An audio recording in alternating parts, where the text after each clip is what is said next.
नहीं है।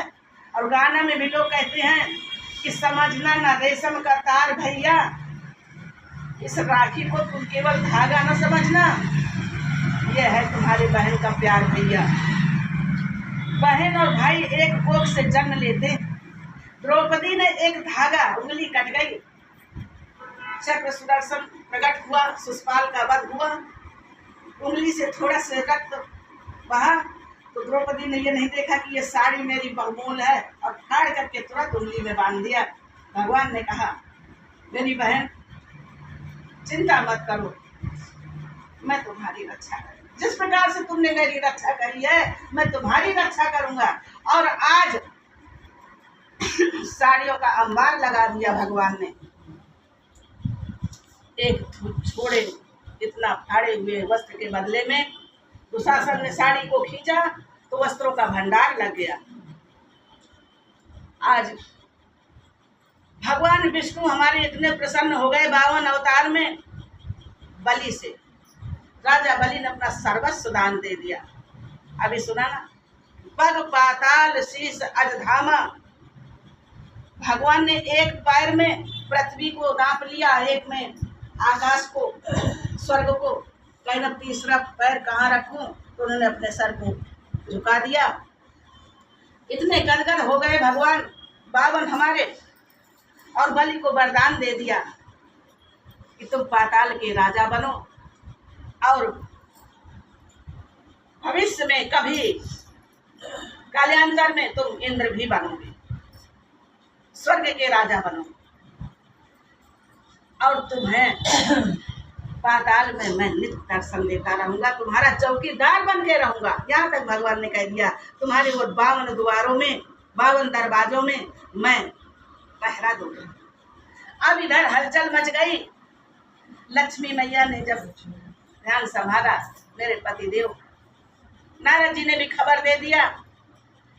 अब उन्होंने बहुत प्रतीक्षा करी।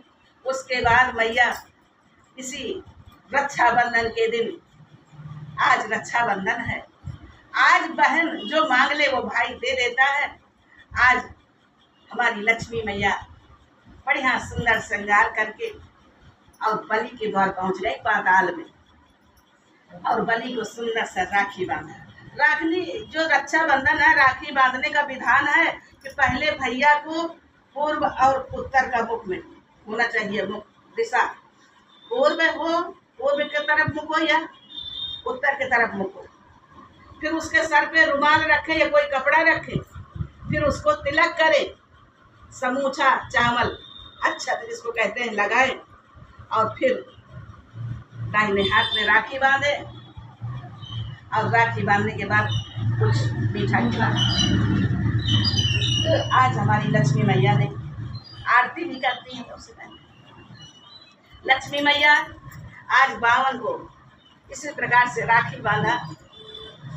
बलि को, राजा बलि जो पाताल में है, बलि को राखी बांधा, और वो गदगद हो गए, प्रसन्न हो गए, और बोली कि बहन देखिए, जब का समय कोई ये नहीं देखता था कि केवल हमारी सगी बहन हो, जो राखी बांध दे उसकी रक्षा करूंगा, उसको उपहार दूंगा। आज बलि ने कहा बहन तुम्हारे चरणों में बलिहार जाऊं, आज्ञा करो, तुम क्या चाहती हो मेरी बहन। मेरा आज सौभाग्य है कि आज तुम मेरी बहन हो।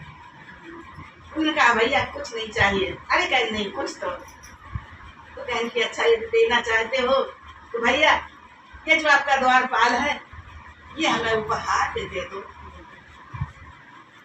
बलि ने कहा बहन किया तो तुमने छल मेरे साथ, लेकिन दिया क्योंकि तुम मेरी बहन हो, मैं तुम्हारा भाई, आज मना नहीं करूंगा। और भगवान का हाथ पकड़ के लक्ष्मी मैया के हाथ में दे दिया। ये हमारे सनातन पर्व, भगवान ने उनको बलि को आश्वस्त किया कि तुम चिंता मत करो, समय समय पर मैं दर्शन देता रहूंगा। लेकिन ये संसार के कारभार हैं जो ये भी तो मुझे देखना है। तो आज 52 भगवान वहां से दास एक तरीके से नौकर से मुक्त हो गए।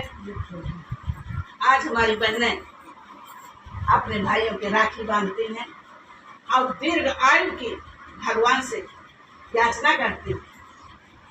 राखी बांधने के समय बड़ा सुंदर मंत्र है, आयुर् देहि धनम देहि विद्याम देहि महेश्वरी, समस्त अखिलाम देहि देहि न परमेश्वरी। हमारे भैया को भगवान आयु प्रदान करो, विद्या प्रदान करो, धन प्रदान करो, बल प्रदान करो, बुद्धि प्रदान करो, ये संसार में प्रतिष्ठामान रहे, यशमान रहे, कीर्तिमान रहे, हमारे भैया का कभी बाल बांका ना हो। यह है हमारी सनातन पर्व, ये हमारी रक्षाबंधन का त्योहार। तो इस प्रकार से हमारे ये सनातन धर्म को कोई धर्म नहीं पा सकता है। हमारा जो ये सनातन धर्म है वास्तव में वंदनीय है, पूजनीय है।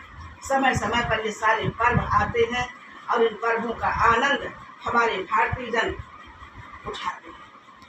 आनंद में एक दूसरे से गले मिलते हैं, प्रेम करते हैं, मिष्ठान पकवान बनते हैं और जो है राधा वल्लभ श्री हरिवल्लभ। इस प्रकार से ये पावन पर्व आप हम सब मनाएं।